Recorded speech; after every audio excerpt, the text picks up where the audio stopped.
Libra. This is a Libra Sun, Moon, Rising, and Venus reading for the month of April. For your personal reading, kindly send me a direct message. Kamusta mga Libra? Okay? Bumabara? Okay? Remind ko lang uli kayo, ingat sa mga scammer. Okay? Isa lang po yung number natin. Viber, Messenger, Telegram, Botin, and Gcash. Okay? Libra.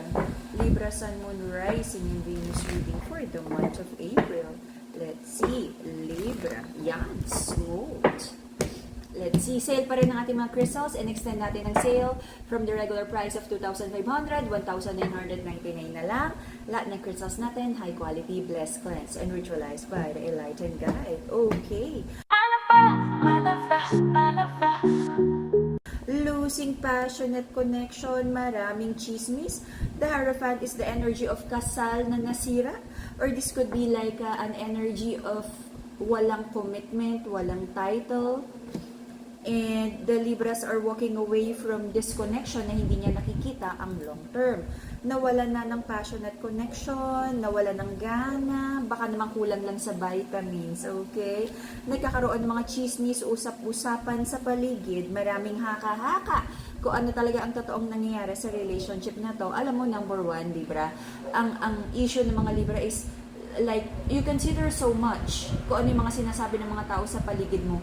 Kaya hindi ka makapag-decide kung ano talaga yung gusto ng puso mo. Okay? Ang daming chismis dito. And right now, I feel you're walking away from this connection na alam mong wala naman talagang long-term or walang future. Right now, nagfo-focus ka sa pangarap, wish fulfillment, meron ka mga hinihintay na good news because I feel nagkakaroon ng delay sa manifestation ng iyong financial abundance.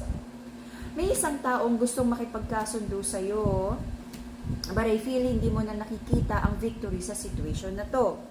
Maaaring gusto mo siyang kausapin just to be civil, but I feel marami ng hindi magandang record ang love connection na to, kaya medyo negative ka na, no? Na parang hindi ka na willing i-pursue ito.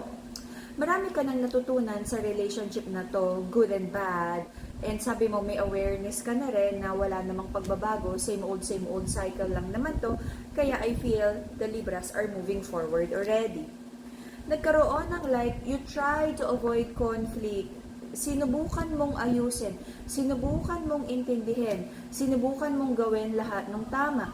If this is may involve na kasal, pinilit mong ayusin for the sake of like yung vows na binigay mo sa person mo. But sabi ng masculine, para sa kanya is like hindi na tamang desisyon na ituloy pa to.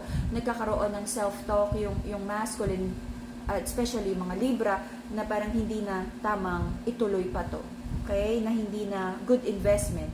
Relationships are investment. Okay? I feel merong gustong kausapin ng mga Libra at gusto mong like to rush towards this person. Baka magkaroon ng hindi magandang communication, you might trigger each other. Okay? So, ingat in like communicating with this person. Let's see. You might be dealing with a Taurus, Aqua, meron ditong Scorpio, meron ditong, yeah, that's it. So, in the past, I feel nagkaroon ng hindi naging favorable sa'yo yung outcome ng love connection na to. And I feel nagkaroon din ng mga challenges sa finances. Paulit-ulit, hindi na nagkaroon din ng like positive transformation sa relationship. But I feel, totoo naman yung naging love mo para sa person na to. Okay?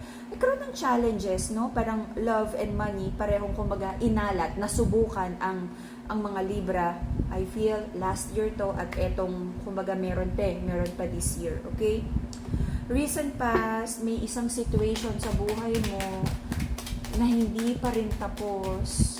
Hindi magandang situation sa buhay mo na hindi pa rin tapos. Passionate connection. Okay? Nawawalan ka na rin ng gana sa connection na to. And I feel dahil sa maraming overthinking na meron tong love connection na to, I feel nadadamay ang iyong trabaho, negosyo. May nakita akong loss of money here. Nagdala ba ng like hindi magandang energy sa buhay itong tao na to? Because I feel you're trying to walk away from a situation na parang hindi naman nagdala ng favorable energy sa'yo, hindi nagdala ng swerte,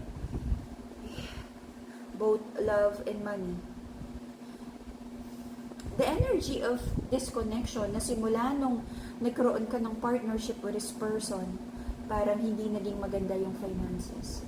So I feel you're trying to walk away, cutting your losses. Nasubukan ka, no? Na parang pareho, love and money, medyo hindi maganda yung energy. Meron kang prayers and manifestations na sana yung mga ino-overthink mo, sabihin natin quote-unquote problema or challenging situation ay matapos na. At magkaroon ka na ng wisdom kung paano maka-exit sa karmic loop na to. And tinatanong mo si God, Lord, bakit naman like naging paulit-ulit yung hindi magandang karma sa buhay mo recent past? Okay, recently. So sabi ng mga Libra, meron ng decision para sa inyo. Wow, congratulations, okay? Alam mo, may mga tinuturo lang naman yung tadhana sa atin, kaya paulit-ulit yung lesson. And I feel the universe is trying, the God is trying to push you na matuto kang mag-decide for yourself kung ano yung ikakabuti mo. Kasi may people-pleasing energy akong nakikita dito. Why am I seeing third-party energy here? May nai-involve ba dito? Pinipili to stay with a toxic situation? The masculine is entertaining more than one here. Sabi ng person ng mga Libra, trying to detach na rin sa situation na to kasi may pagka-toxic, selfish energy. Hindi naman nag-move forward ang relationship na to. May prayers and manifestations here na tama pa bang ipaglaban ang connection na to. But I feel until the end of July, may mga marireveal na dishonesty sa connection na to. Kung sino man yung babalik at makikipag-reconnect, may dala na namang little white lies. Maraming pangako, maraming sasabihin, pero hindi ko nakikitang maganda yung energy. May kasinungalingan, especially on the side of the masculine. The feminine in this connection is like manifesting na sana magkaroon na ng wisdom yung masculine and like personal accountability na ayusin naman yung sarili. Kasi the feminine is looking forward for the masculine's potential. Sabi niya, kaya naman ni masculine pero nagwo-wonder yung feminine, bakit ba ayaw niyang to grow up and be matured enough to take care of this love connection. Maraming gustong ayusin din si masculine, especially about finances. Sabi ni masculine, nahihirapan siyang mag-focus sa love kasi talagang parang may nakikita akong pagsubok pagdating sa pera, finances, long-term plans, investments. Sa pagbabalik ng masculine na to, maaaring ligawan niya ulit si feminine at sasabihin niyang inaayos niya yung finances, that he's doing well, but I don't see na totoo yan because until the end of July, I feel may mga challenges and struggles pa rin financially si masculine.